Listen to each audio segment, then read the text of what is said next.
Obviously, I saw potential back in the 80s. I already saw what was here. There was already a number of the major collectors were already here. Grovile, that Marty Margulies developed with, and at that point it wasn't this idea of use your art as a marketing tool. He had all this great outdoor sculpture. He had now the land to put it, so he put it out, and that became something to visit and for people to know about. So it inadvertently became the model of art being part of the marketing of the city or the area, and so it was already here, and that's been part of the problem, is people don't realize their history. Right now in Fort Lauderdale, the museum is going to be celebrating its 60th anniversary in 2018, and we've been deeply involved in a process of researching the founding. And one of the main founders was one of the family, the Wildenstein family of galleries. They were in Fort Lauderdale, and they said, the city doesn't have a museum, we need to create a museum. And they did. There was a very sophisticated audience here, and this is in the 50s, the 60s, the 70s, that way predates what, the Art Basel. And we have been documenting it. Our museum, because it was founded as a collecting museum, whereas MAM, which was the Center of Fine Arts, we opened our current buildings at the same time in not the current, but our current building in '86, and the CFA opened the same year. We opened as a collecting museum, whereas the CFA opened as a Kunsthalle, as a place just to do shows. So consequently, the major collections that were here at the time and wanted them to stay in South Florida were given to Fort Lauderdale. So we have ended up with major, unique, in-depth collections, whereas the other museums in South Florida didn't have that head start that we did. And what we've done is use those collections as a way of defining the museum and to emphasizing the uniqueness both from the collection side and then using them to define our exhibition program. So it gives us an identity and a reason to be visiting and a way of continuing to build on these strong collections. So it's really important to realize there has been depth, very sophisticated level. One of the big donors to our museum early on was Edward Durrell Stone Jr.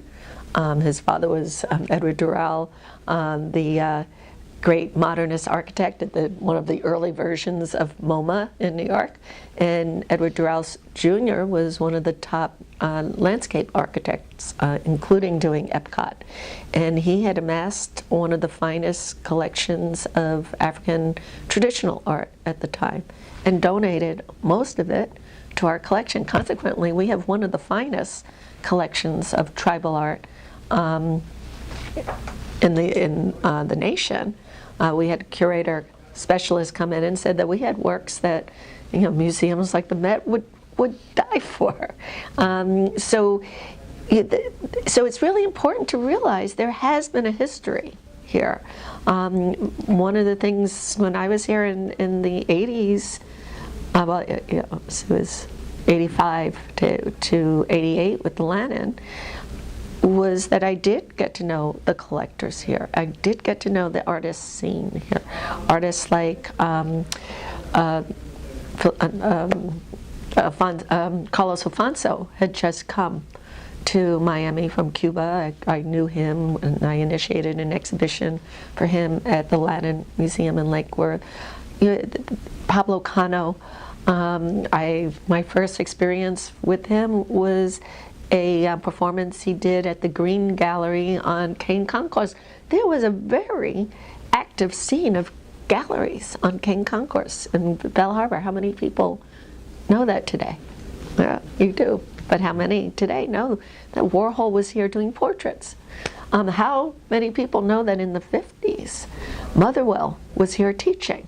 He came as part, there was a group of artists here who brought in well-known artists to teach them, and Motherwell was one of them.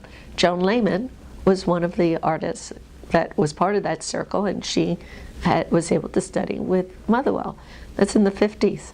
So it's really important for us to capture the history, the pre-Basel history, because that's what made today so unique. And the thing is, these people were passionate, and they were knowledgeable, and they were generous, and they shared. And we're very fortunate at NSU Art Museum that we have had these collectors who have spent their lifetime putting together what is the best possible collection of a particular type of work or a movement, and have given it to the museum intact, so that instead of being a collection of one of these, we have the largest collection of cobra in America. We have this very deep collection of tribal arts. We have the large collection of William Glackens and his Circle of the Eight in the Ashcan School. These are in depth. It's not like we just have one. And of course, the Fort Lauderdale collectors, Pearl and Stanley Goodman, who very systematically, very carefully put together a world-class collection of Latin American modern and Mexican art, have gifted that collection to us so that it is a comprehensive collection that can really express the modernist period in Latin America and the Caribbean and Mexico. And the same things with the contemporary collectors, Francie Bishop Good and David Horvitz.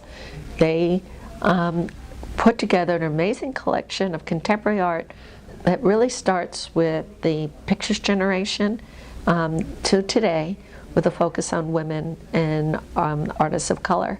And they allowed me to pick from their collection the works that they would give to us, and I was able to put together a very strong narrative of showing the influence of Pictures generation through the next two generations of artists.